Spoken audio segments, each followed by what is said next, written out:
Quoi que l'on dise, on sera solo. Quoi que l'on fasse, on sera solo. Solo, solo, solo, solo. Quoi que l'on dise, on sera solo. Quoi que l'on fasse, on sera solo. Solo, solo, solo, solo.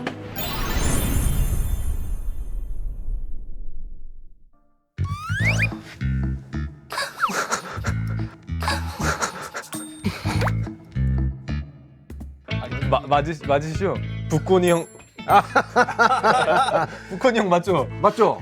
뭐가 맞아요? 여기 카트 끄시는 분 아니에요? 예. 저기 지금 살면서 아무튼 과학자들은 내가 처음 보거든요. 근데 지금 뭐 낯선 분들이 많이 계셔가지고 통성명을 좀 해야 될 것 같아요. 예. 먼저.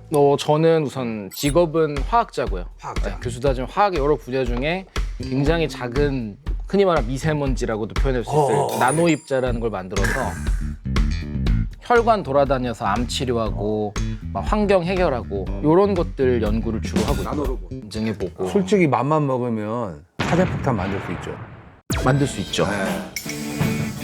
근데 우리나라는 만들면 그게 불법이에요. 제조 자체가. 아 그냥 무조건 가야지. 아니, 그거 나라에서 만들지 말라고 하는 거는. 제가 그래 아는 검사분께 자문을 구했었고 만들면은 너 구속된다 해서 그런 건 안 하고 있어요. 진화생물학자인데요. 저는 연구 분야가 생물학 중에서 진화생물학자인데 또 저희 진화생물학 실험실이라서 되게 여러 생물들을 키워요. 그중에 대표적인 생물이? 제가 제일 사랑하는 애들이 예쁜 꼬마 선충이라고 하는 아주 작은 벌레가 있습니다. 벌레. 들어도 못 봤어요. 들어도 못 봤어요. 예쁜 꼬마 선충. 제가 앞으로 많이 얘기를 들려드릴 것 꼬마 같고요. 선충. 네. 그리고 초파리. 초파리. 초파리도 하고 있고 요즘 해파리도 합니다. 파리 종류를 하시네요 주로.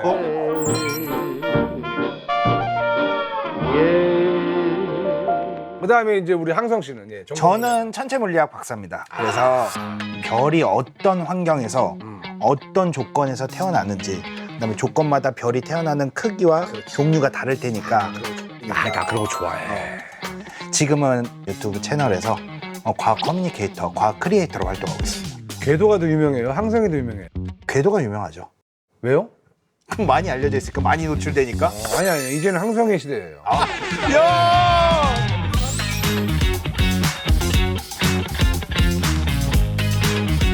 저희 여러분도 보셔도 아시겠지만 이 기차 몇 칸짜리인 줄 아십니까? 88칸짜리입니다. 예, 지금 그 중에 한 칸만 쓰고 있는 거예요. 저희는 지금 어디로 가냐고요? 행성 EBS로 갑니다. EBS. 예. 제 목표가 이제 지식 토크쇼 MC. 최고의 MC가 되고 싶습니다. 저는 목표가 갑자기 생겼네요. 뭡니까? 북건희 형께서 이제 과학의 즐거움 깨달아서 저희 연구실에 대학원생으로 입학을 하는 것을 부리려고. 박사님 만들어드려요. 대박사라는 걸 제가 알고 있어요. 맨날 보고서 쓰고 집에 가라고. 어렸을 때는 사실 과학이 그냥 필수 어떤 공부해야 되는 거라 어른이 되니까는 이 과학에 관심이 좀 많이 생기더라고요. 특히나 이제 내가 또 이제 그런 걸 좋아해. SF, 스페이스 오페라물, 가디언즈 오브 갤럭시. 나 한때 너구리가 되고 싶었어. 내 라쿤이 되고 싶었어요. 똑똑하잖아. 너구리가 그렇게 똑똑할 수가 없어요. 진짜 잘 어울렸을 것 같은데? 근데 그런 거 믿습니다. 그래서 내가 과학자분들을 만나면 진짜 물어보고 싶은 첫 번째 게 있습니다. 너구리 되는 법. 아니요. 외계인은 정말 있냐는 겁니다. 이거 진짜 질문 제일 많이 받는 거예요. 이거 어떻게 생각해요?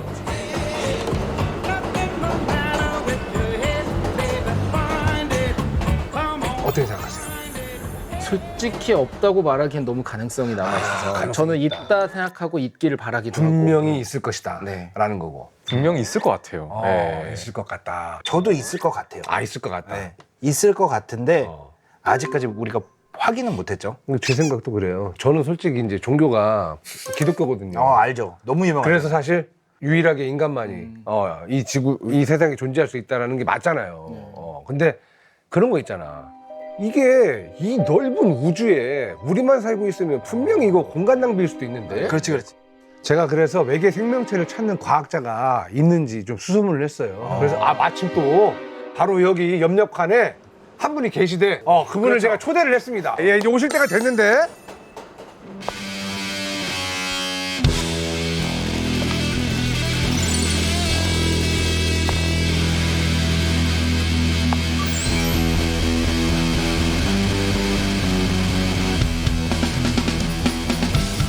아유, 반갑습니다. 자, 반갑습니다. 우리 소개 좀 해주세요. 저는 관측 천문학자고요. 똑같이 한국천문연구원에서 은하단과 은하 진화를 연구를 했습니다. 은하단? 네, 뭔가 이름 예쁘다. 그쵸. 은하소년단. 이런 것처럼. 예, 맞아요. 은하단. 은하들이 모여 있는 집단이에요. 그래서 그 안에서 은하들도 이렇게 지지복구하면서 자기네들끼리 성장을 막 영향을 주면서 해나가는데. 이전에 천문연구원에서 했던 일은 끝냈고요. 카블리 입자물리연구소 소속으로 베라루빈 천문대 관측 전문가로 갑니다. 그 베라루빈 천문대? 네. 거긴 어떤 데예요? 일단 칠레에 있고요. 남반구에 세워지는 완전 초신상 망원경인데 구경은 8.4m라서 일단 집광력이 되게 좋습니다. 빛을 모으는 능력이 좋아서 네, 되게 깊게 탐사를 가는데요. 제일 중요한 거는 거기 달려있는 카메라가 인류 최대의 카메라예요. 그냥 사람 몸뚱아리 넘는 구경이 커가지고 좋은 거는 집광력이에요. 빛을 이렇게 모으는 능력. 확 모아가지고. 천문학자들한테 광자는 그냥 곧 정보거든요. 그래서 거기서 뭐 천체의 나이, 양, 뭐 가스의 질량, 뭐 등등등 여러 가지 정보를 꺼낼 수 있는데 그 정보를 세밀하게 꺼내기 위해서는 광자를 더 많이 모아야 돼요. 그래서 구경을 자꾸 늘리는 거죠. 화소가 어느 정도 되는 거예요? 32억 화소입니다. 32억 화소면 어디까지 찍을 수 있는 거지? 32억 화소가 요거까지. 대략 서울시청에서 예를 들어서 인천시청에 놓인 골프공을 볼 수 있는 거예요. 그게 하늘로 가면 이제 어마어마하겠지. 맞아요. 야, 근데 이건 해상도를 떠나서 사진 한 장의 용량이 어마어마하게 네, 테라단이고요. 테라요? 3일에 한 번씩 남반구 전체로 훑을 수 있어요. 속도도 엄청나게 빨라서. 그런 망원경 신상 네. 가격으로 하면 얼마 정도? 나 이런 거 궁금하네. 네, 얼마 정도? 조단위까지 가는 거 아니에요? 조 단위로 가죠. 큰 망원경은 그렇습니다. 망원경 하나가 조단이라고요? 가격이? 네, 네, 네. 그러면 카메라처럼 그 렌즈 값인가? 거기는 거울이 비싸요. 아 진짜 그런 걸 좀 많이 알게 되네.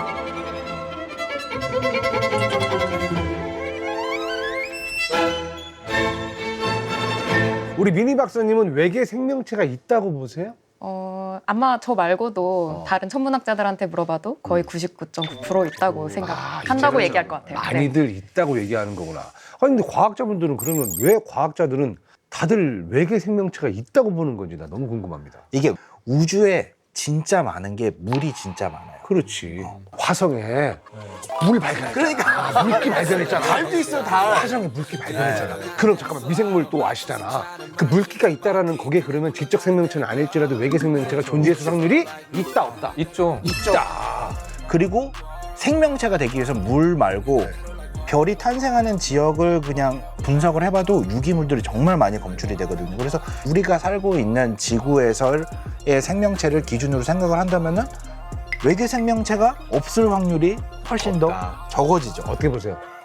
사실 여기서 제일 중요한 게 그 원소 중에 인이 사실 제일 중요해요. 인. 네, 그래서 최근에도 위성 쭉 지나가면서 막 분출되는 거 인이 있다 발견했는데 이게 인이 중요한 이유가 지구에 사는 생명체 중에 가장 작고 간단한 게 뭘까 생각해보면 결국 플랑크톤을 먼저 떠올릴 수가 있거든요. 그래, 플랑크톤. 특히 물인 바다에 사는 플랑크톤들.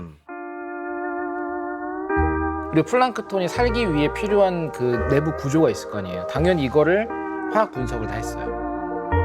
한 4,000개 정도 되는 원자로 돼 있는데 그 중에 인이 단 하나 있어요. 단 하나. 그러니까 인 하나가 없으면은 플랑크톤의 기능을 할 수가 없어요. 그 하나. 네, 그래서 인이 있냐 없냐를 보는 이유가 모든 지구 생명의 시작점이 인이 될 수밖에 없어서 그게 있는 곳들이 지금 발견되고 있기 때문에 이런 조건이면 분명히 있을 찾다 보면 것이다. 있을 것이다. 그러니까 이게 지구에서의 생명의 역사가 외계에서의 생명의 가능성에 대해서 주는 그 함의가 되게 크다고 생각하거든요. 지구가 대략 역사가 이제 나이가 46억 년 정도 된다고 하고 초기에 몇억 년 동안은 거의 태양계 전체가 불안정해가지고 지구가 계속 폭격을 받는 상황이어서 말하자면 압력 밥솥 안에 있는 것 같은 상황이어서 그때는 생명이 이제 있어도 금방 타서 없어지는 상황이었을 거라 생각하는데 한 40억 년 전쯤에는 이제 그런 마치 압력 밥솥 같은 상태가 끝났습니다. 어느 정도 터질 건 터지고 네, 이제 정리가 됐다. 정리가 됐죠. 태양계가 전체가 이제 우리가 아는 지금 태양계의 모습으로 대충 안정화되고 나서 안정화. 그 직후에 바로 생명의 증거들이 나와요. 바로. 바로. 그러니까 마치 기다렸다는 듯이 생명이 지구에서 그때부터 시작을 하거든요. 가장 단순한 원시 생명체는 세포 하나가 하나의 생명체인 이제 말하자면 박테리아, 세균 같은 거를 쓸 거라 생각하는데 단세포 생물이요. 다세포 생물로 진화하는데 25억 년에서 30억 년 이상 걸립니다. 와, 엄청나게 오래 걸리네. 단세포에서 다세포로. 근데 생명은 거의 바로 생겼어요. 왜 그럴까? 그러니까 무생물에서 생물이 나오는 게 더 힘든 일 같은데. 과학적으로는 오래 걸릴 게 이상하게 또 생명이? 네. 이건 누군가 그럼 설계한 거 아니야? 이걸 설계했어. 엔지니어가 있는 거야. 프로메테우스. 근데 이제 거기에 대해서 저희가 과학자들은 과학적으로 풀려고 하니까. 그렇죠. 여기서 중요한 문제 중 하나가 생명이 어디에서 시작됐냐는 거예요. 되게 힘든 우연을 뚫고 생긴 게 아니라 마치 이제 초신성이 폭발하고 나면 옆에서 새로운 별과 행성이 생기는 것처럼 어떤 꽤 괜찮은 행성이 생기고 나면 생명이 거의 바로 생기는 게 아닐까? 예전에는 지구에서 생명은 따뜻한 얕은 바닷가에서 생겼을 거라 생각했어요.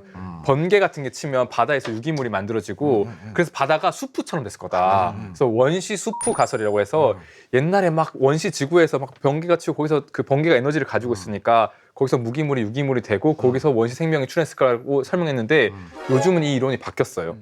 이제는 열수 분출공이라고 해서 바다 속에서 우리 바다 밑에 들어가면 용암 있잖아요. 땅 밑에 들어가면 용암 있잖아요. 올라오지. 그러면 물이 거기 만약에 들어가면 용암을 만나면 증발할 거 아니에요. 그럼 그 뜨거운 물이 이렇게 확 올라서 나오는 구멍이 있어요. 굴뚝처럼. 온천같이.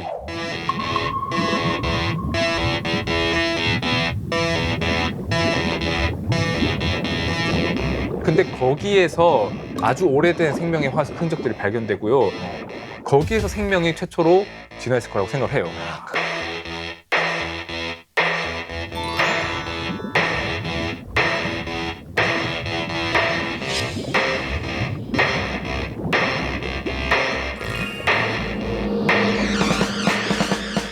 그럼 거기다가 씨를 누군가 뿌린 거 아닐까?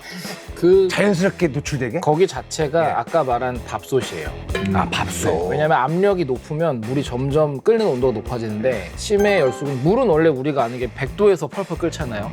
거기는 300도 정도가 돼야 끓기 시작해요. 그래서 화학 실험에서도 제일 많이 쓰는 실험 도구가 밥솥이에요.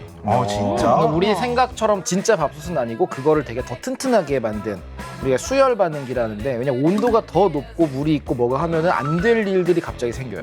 진짜 아까 말씀하신 이것저것 넣고 하면은 뭉칠 게 없는데 씨앗이 생기는 것처럼 작은 덩어리들이 자라나기도 하고 이런 게 실제로 보여요. 참 신기하긴 합니다.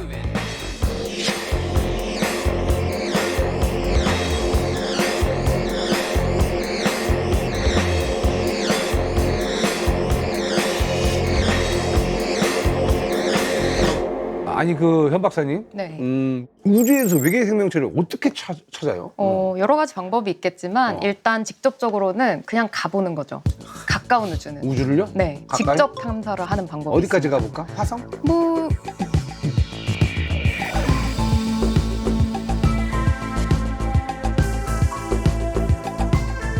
화성이라던가 뭐 아니면 금성이라던가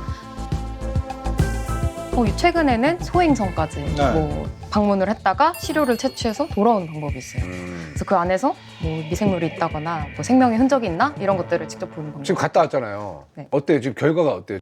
뭐 직접적으로 미생물이 검출이 됐다 이 정도 수준까지는 아니에요. 하지만 유기물 같은 것들은 뭔가- 검출이 되어 있다. 네. 거기서 온. 근데 그러려면 산소가 있어야 되잖아요. 이거는 굉장히 좋은 질문인데요. 진짜? 네. 지금 뭐 날 평가하는 거? 너무 좋은 질문이세요. 감동받아. 아니 되게 산소가 있어야지. 이 기본인데. 사실은 네. 지구의 역사로 봤을 때 아주 오랫동안 산소가 거의 없었어요. 그러니까요. 근데 오히려 생명은 많았는데요. 산소가 없었던 게요. 산소가 사실 생명한테는 독이에요. 진짜요? 네. 왜요? 염증을 일으키고 산화를 일으켜서 인간도 지금 지구가 21% 산소인데 근데 우리가 평소에도 산소만 안 마시는 게 그렇게 하면 폐가 다 염증이 돼가지고 이게 다 썩어버려요. 다 산화돼가지고 그래서 진짜? 모든 물질을 막 쇠가 녹쓰는 것도 산소랑 붙는 거고 하다 보니까 산소가 우리의 노화도 그러면 산소 때문에. 맞습니다. 네, 맞아요. 산소가 활성산. 그래요? 활성산소라고. 나는 공기 없으면 못 참아. 못 살아. 못 살아. 자외선을 맞으면 산소가 되게 공격적인 물질로 바뀌어요. 그럼 이게 우리 몸에 있는 것들을 파괴하기 시작하면 피부암이 될 수도 있는 거고 잘못 네. 맞으면. 처음 그래서 남조류 시아노박테리아라고 불리는 애들이 광합성을 통해서 우리가 아는 식물이 산소 만든 것처럼 진화했을 때 지구상에 있었던 엄청나게 많은 생물들이 다 죽었을 거라 생각해요. 야, 이건 또 되게 색다르네요. 그러면 누군가한테 욕을 할 때, 야, 이 산소 같은 여자가, 야, 이 산소야. 이게, 욕이 될 수도 그러면 있겠네. 이 30억 년 전에 얘기했으면 욕이죠. 네, 지금은 예. 이제 지금은 꼭필한 존재지만 예.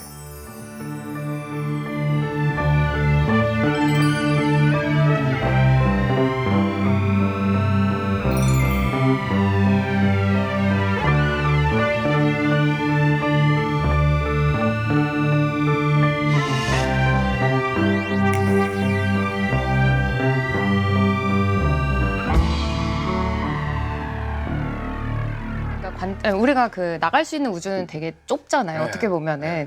근데 그렇게 하지 않고 되게 성능 좋은 망원경을 이용해서 생명 활동이 있을 법한 지역을 찾아보는 거죠. 그렇죠. 지역을. 그래서 망원경 중요하구나. 예를 들어서 일단은 보편적인 생명체가 존재하는 조건이 우리 지구 요거랑 같은 조건에 있는 행성을 찾아보는 겁니다. 아니, 찾아본 적 있어요? 혹시 지구랑 그럼 똑같은 지금도 행성? 찾고 있어요. 계속 하고 있어요. 그게 어떻게 찾아요? 지구랑 똑같은 행성? 그 뜨겁고 아까 차갑고 요 중간에 가장 확률이 높은 지역을 주로 탐사해요. 그 지역에 지구와 같은 생명체를 품은 행성이 확률이 높을 거잖아요. 찾을 확률이. 그래서 그걸 우리가 골디락스 존이라고 하고 골디락스 존. 네, 골디락스 존 혹은 이제 생명 거주 가능 지역이라고 합니다.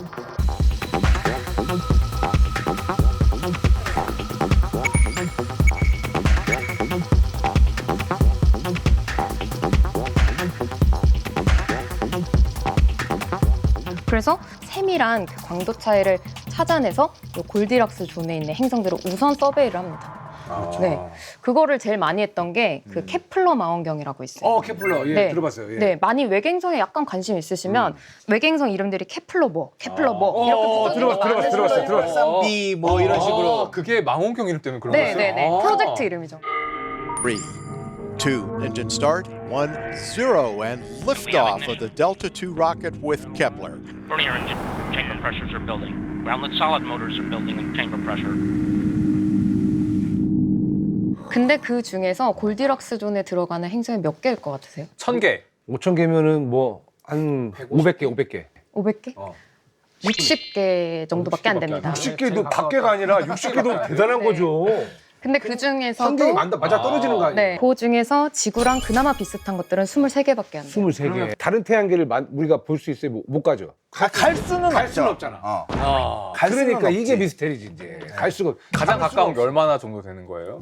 그 프록시마 센타우리 B라고 해서 4.3광년 정도 거리에 4.3광년요? 네, 네. 빛의 속도로 가도 4년을 넘게 가야 되는 거예요. 예를 들어서 여기서 빛을 쐈어. 이거 후레쉬로 따지면 레이저 포인트지. 픽 눌렀는데 이게 4.3년이 걸리는데 거기에 사람 있어라고 후레쉬를 보냈는데 거기서 답을 듣는데 8년이 넘게 걸리고 왔다 가야 되니까. 8년이 걸리는구나. 우리 그러면 다음 주에 저기 타임머신 얘기를 좀 해봅시다. 과거로 가냐 시간 얘기를 좀 한번 해보기로 하고. 아니 그러면 우리 이 태양계 안에 그러면 약간 살만한 행성이 어떤 행성들이 있어요? 후보군이. 일단 골디락스 존에 골디락스 걸려 있는 게 지구가 중심에 있고 안쪽으로는 금성, 바깥쪽으로는 화성이 있어요. 근데 그 금성이나 화성에 실제로 우리가 탐사선을 보내봤는데 미생물 같은 흔적이 직접적으로 발견되진 않았거든요. 계속해서 탐사선을 보내긴 하지만 근데 목성이 태양에 준할 만큼 우리 태양계에서는 가장 큰 행성이잖아요. 근데 이 목성에는 위성이 알려진 것만 79개가 있어요. 목성 네. 근처에 위성들이. 네, 네. 목성의 위성 중에 유로파라고 하는 거 맞아요. 지구보다는 지구보다는 사실 작고 작아. 달 정도 크기 정도 되는 애인데 이제 그 얼음으로 된 표면이 발견이 됐고 그 얼음 표면에서 소금도 발견이 됐어요. 소금은 야. 그리고 제일 중요한 거는 그 얼음 표면 밑에 바다가 있는데 지구에서 가장 깊은 바다가 11km잖아요. 마리아나 해구. 근데 거긴 자그마치 100km예요. 그럼 거기 열수 분출공이 있나요? 있어요. 그래서 아까 그 화성 활동이 딱 거기서 관측이 돼가지고 오히려 네. 목성 근처에 있는 위성에서 어떻게 보면 좀 약간 그 괜찮은 후보군이 될 수가 있다. 그래서 똑같은 생각을 하신 분이 나사 과학자들이 똑같이 생각을 했어요. 오. 그래서 그 이 유로파 프로젝트를 시작했습니다. 2024년에.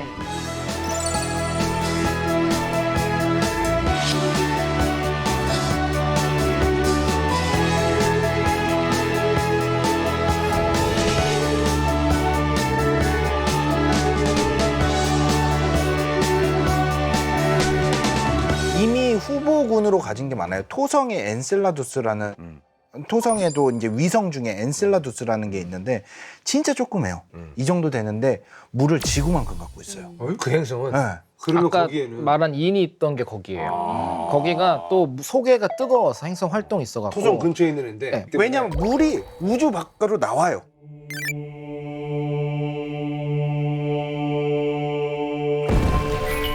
물기둥이네. 이야. 약간 우리 온천 가면은 간헐천 튀어나오듯이 그게 우주 밖으로 튀어나오는 거예요. 그러니까 저는 항상 관심 있고 봤던 게 이제 단순하게 화학적으로 봤을 때 환경만 보면은 금성은 생명이 살만한 환경이긴 해요. 그래요? 그렇죠. 금성은 우리가 알고 있는 거 막 400도씩 되고 막 이산화탄소 높고 무엇보다 무섭다고 사람들이 말하는 게 황산으로 된 비가 내려요. 금성성은. 어떻게 돼요? 그럼 그거 비 맞으면? 그 맞으면 여기 살 다 탈모. 녹는 거죠. 탈모? 그 네, 염산보다 좀 더 강한. 아이고 그러면은 뭐 야. 근데 아니, 이게- 행성 자체를 녹이겠는데 개동되는. 근데 이게 황산이라는 물질이 재밌는 게 우리 자동차 배터리가 황산이에요. 그 이 네모난 배터리가 황산이랑 납으로 돼 있는데 그 목적이 배터리라는 건 결국 전기를 만드는 거고 전기를 만든다는 건 전자가 흘러가게 만드는 거거든요. 우리 몸도 똑같이 전자를 사용해요. 신호를 신경 전달하고 모든 게.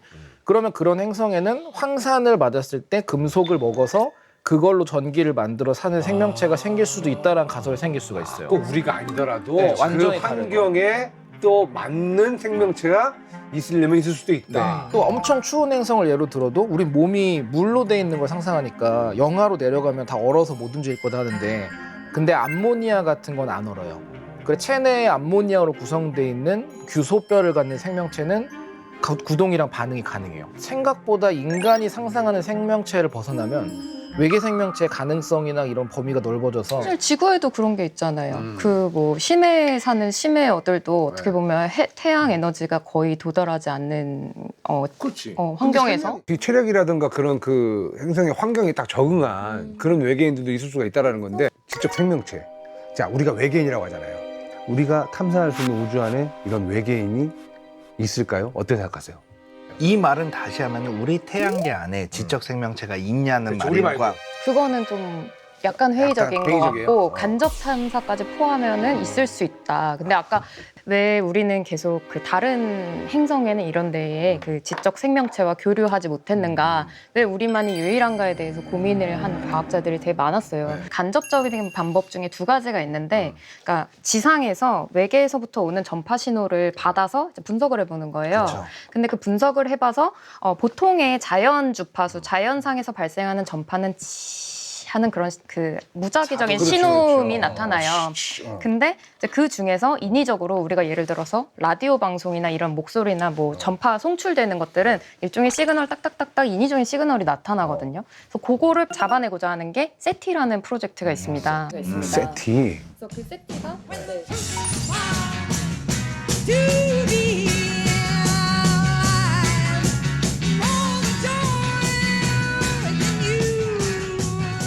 그래서 그 세티가 이제 외계로부터 오는 전파 신호를 쭉 이렇게 해서 처리를 해봐요. 그래서 좀 특이한 신호가 있나? 근데 그게 발견이 포착이 한번 된 적이 있습니다. 특이한 신호가? 네. 1977년 8월 15일에 미국의 오하이오주 주립대에 전파망원경이 있었거든요.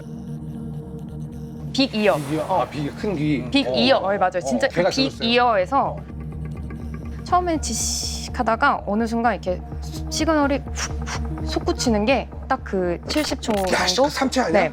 그러니까 진짜로 삼체 그 외계인들 아니에요? 그래서 그걸 분석하던 사람이 종이가 이렇게 있었는데 원래 이렇게 그쪽에 신호가 처음에는 점, 뭐 찍 이런 식으로 시그널을 표시를 했어요. 근데 그 진폭이 커질수록 숫자도 높아지고 아니면 알파벳 수준으로 하면 진짜 튀었다는 거거든요. A부터 순서대로 하는데 Q, J, U. 갑자기 팍 튀어버리니까.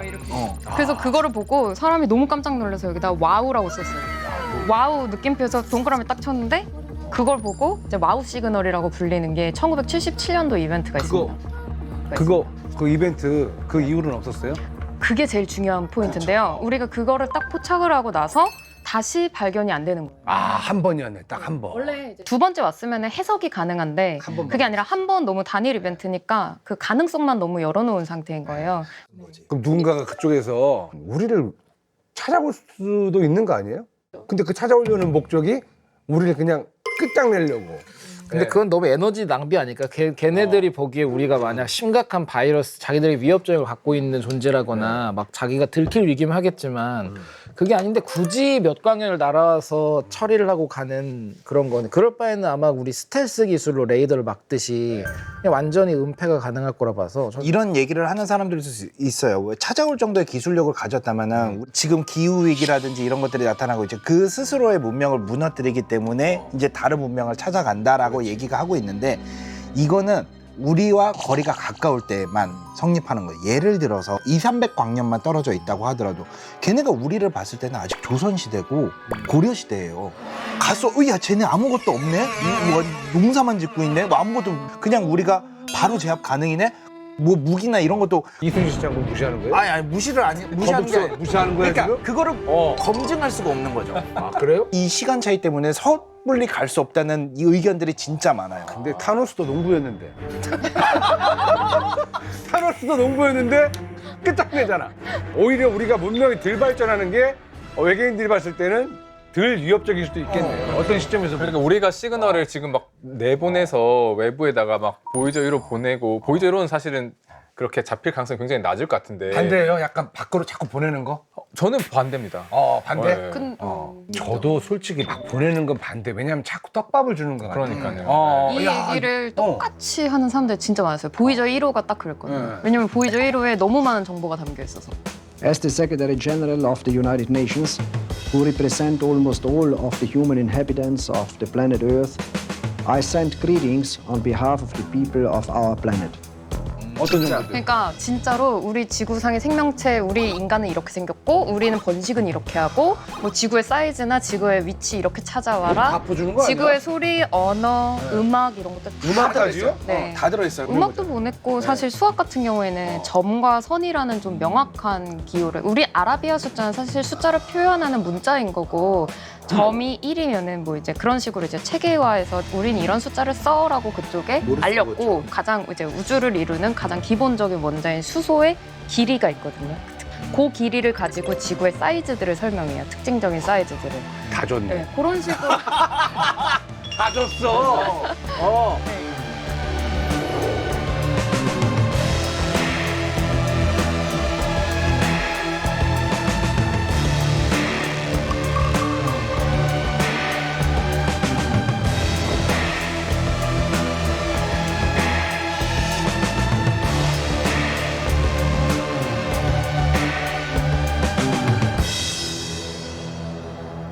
이거 어떻게 생각하세요? 왜냐면 너무 위험한 행동 아니에요, 솔직히? 그건 뭐 옆집 사람한테도 알려주기 힘든.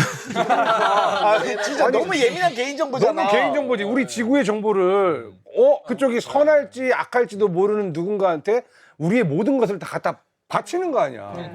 차라리 그냥 약간 가짜 정보를 좀 더 많이 집어넣어가지고 그렇게 하지. 왜 그랬을까요? 아니 저는 이거 그 문제가 천문학자들이 추진해서라고 생각해요. 그러니까 이게 천문학자들은 다른 과학 분야보다 목적 자체가 내가 어디서 왔지? 아니면 우주는 어떻게 생겼지? 그러니까 하여튼 이게 만약에 솔직히 정말 천문학자지만은 딱 얘기하기로는 천문학은 당장 그만둬도 이 세상이 무너지지 않거든요. 그러니까 저희는 학문 목적 자체가 그냥 순수하게 그러니까 이 세상이 궁금하고 진짜 지적 호기심. 그래서 이거를 추진했던 칼 세이건이 딱 그런 분이었는데 이 칼 세이건이나 드레이크 방정식 그 드레이크 박사님이랑 두 분이서 그러면 레코드를 넣어가지고 거기다 음악도 넣고 우리 사진도 넣고 해가지고 보내버린 둘이 거예요. 얼마나 신났을까요?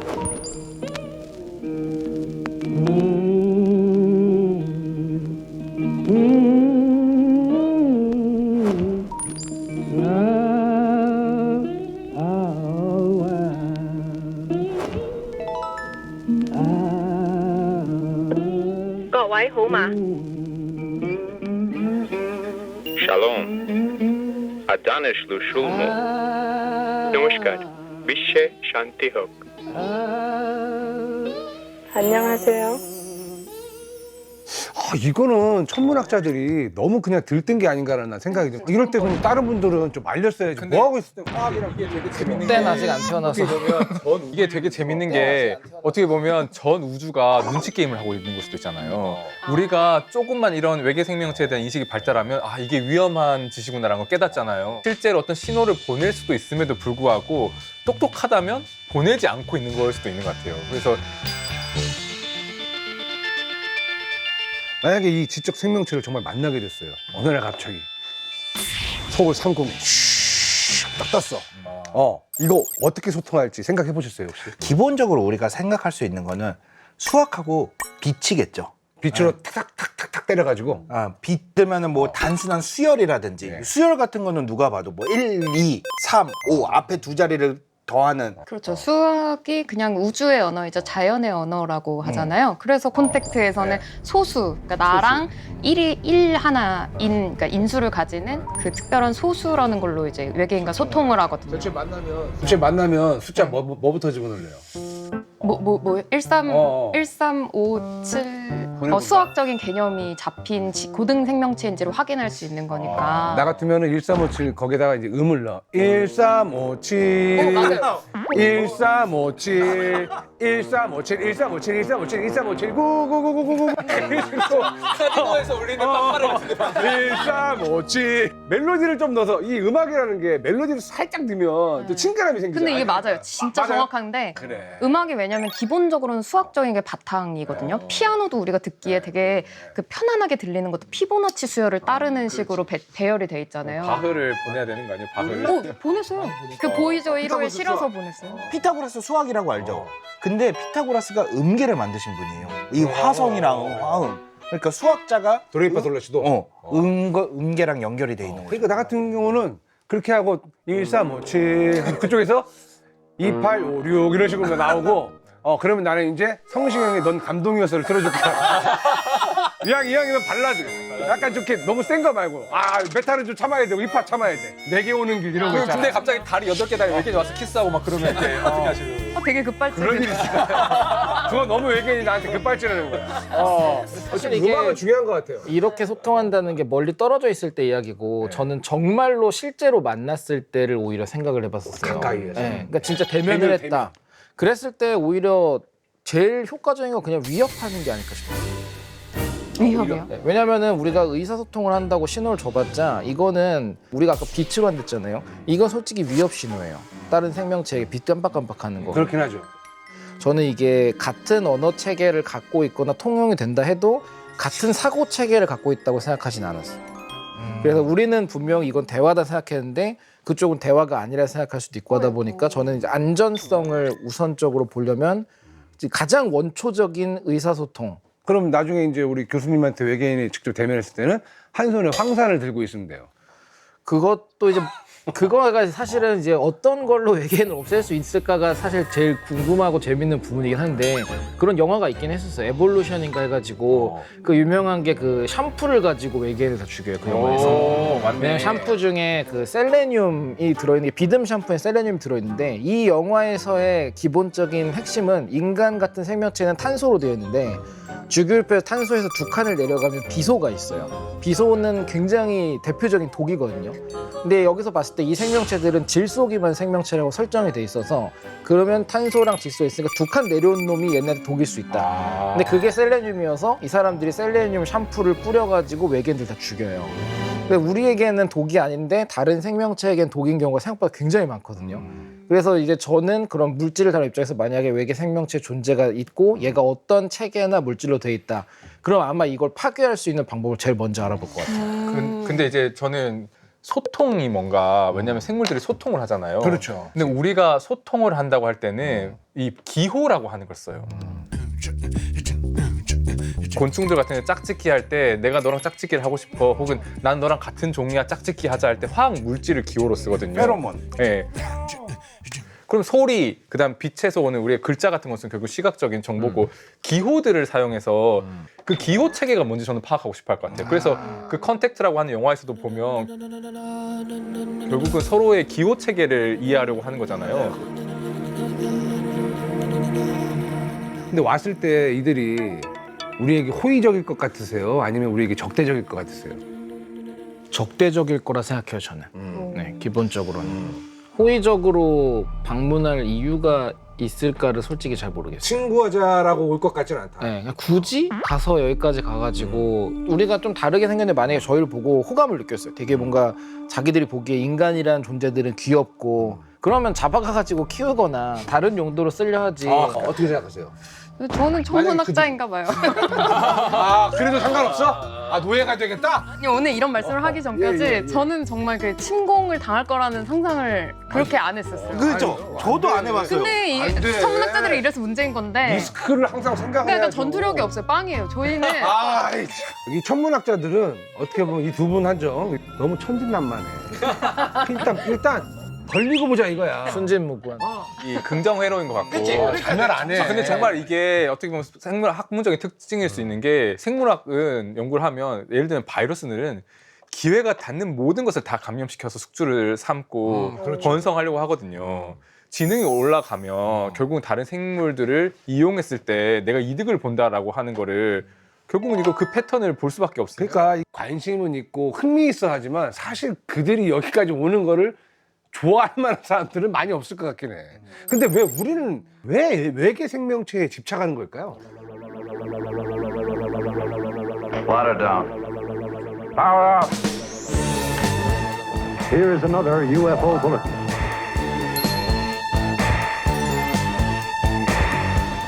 저는 첫 번째로 생각하는 게 인간의 가장 큰 본성 중에 하나인 순수한 호기심이라고 생각을 해요. 호기심. 이 지구만 하더라도 이렇게 다양한 종이 있는데 밖에 나가면은 그렇게 우주가 넓은 걸 알고 있는데 그렇지. 없을까라는 근원적인 의문이 드는 거죠.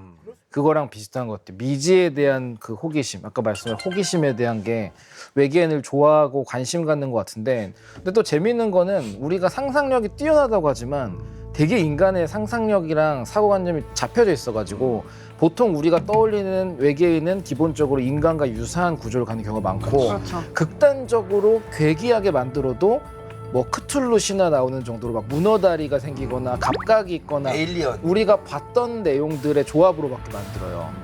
그러다 보니까 저는 인간이 한 번도 보지 못한 외계인을 상상하지 못하는데 그런 걸 찾으려 하니까 어려운 건 아닌가라는 생각도 해요. 어떻게 생겼을까? 눈은 두 개겠죠, 당연히. 눈, 코, 입 다 있겠죠?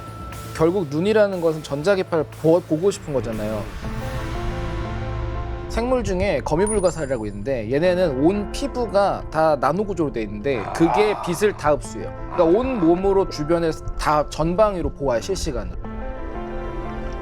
그러니까 그런 게 오히려 효율적일 수도 있죠. 우리는 이제 특정한 파장을 갖고 색과 선명도를 보는데 그게 아니라 그냥 정보가 소리가 들려오듯이 어우러져서 받아들일 수 있는 거잖아요. 그러니까 굳이 눈이 없을 수도 있다고 저는 생각해요. 저는 이 의견들에도 다 동의하는 편인데 좀 결이 다른 생각을 하는 게 오히려 호기심은 약간 긍정적인 그 동기인 거고 그렇죠.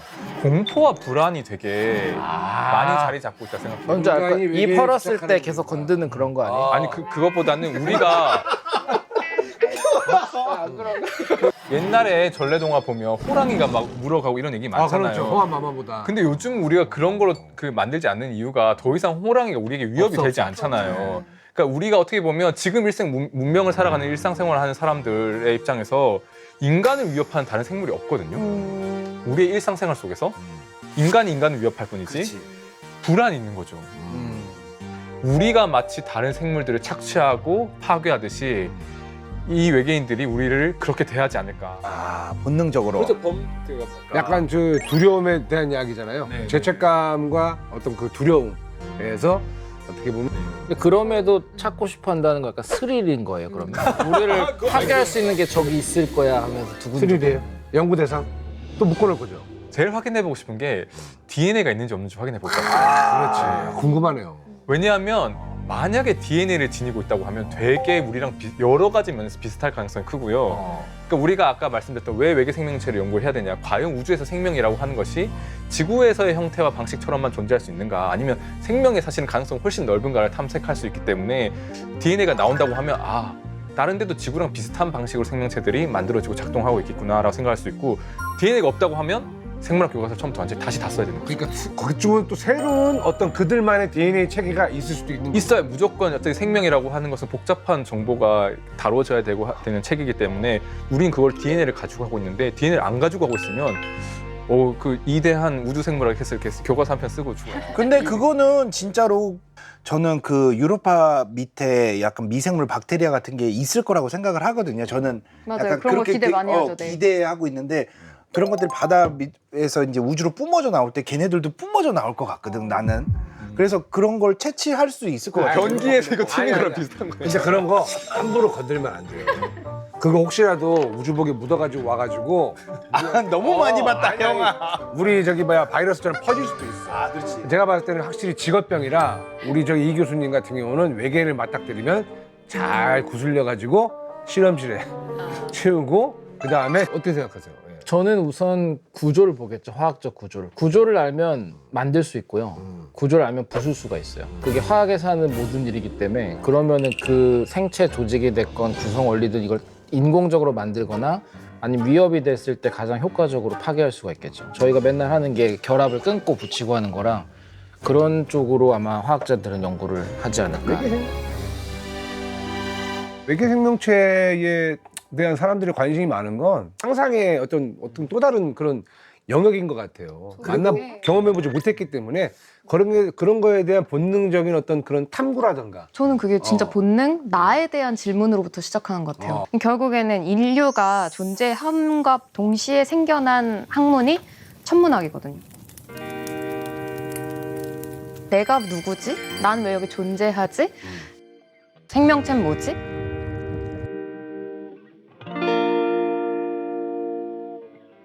이 결국에는 나의 근원을 찾는 문제여서 이제 거기서부터 시작해서 나랑 그런 비슷한 애들은 있나?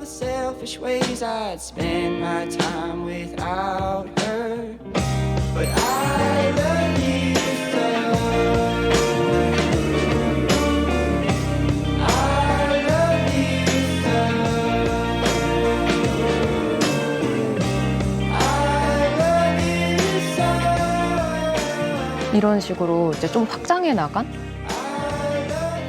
프로메테우스 그 여자 주인공이 이런 마인드였어요. 나는 누구인가 찾아갔다가 결국 안 찾아가려고요.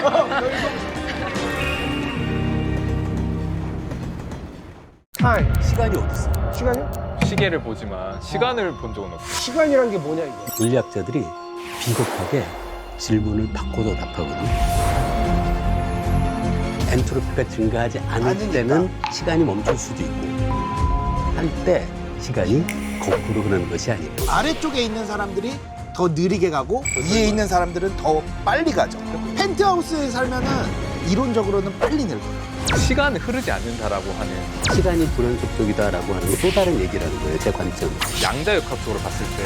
양자역학 너무 좋아해. 10년 전으로 돌아갈 수 있다면 작은 땅이라도 하나. 예? 뭔 말인지 알죠? 거기가 이제 손짓 개벽이에요.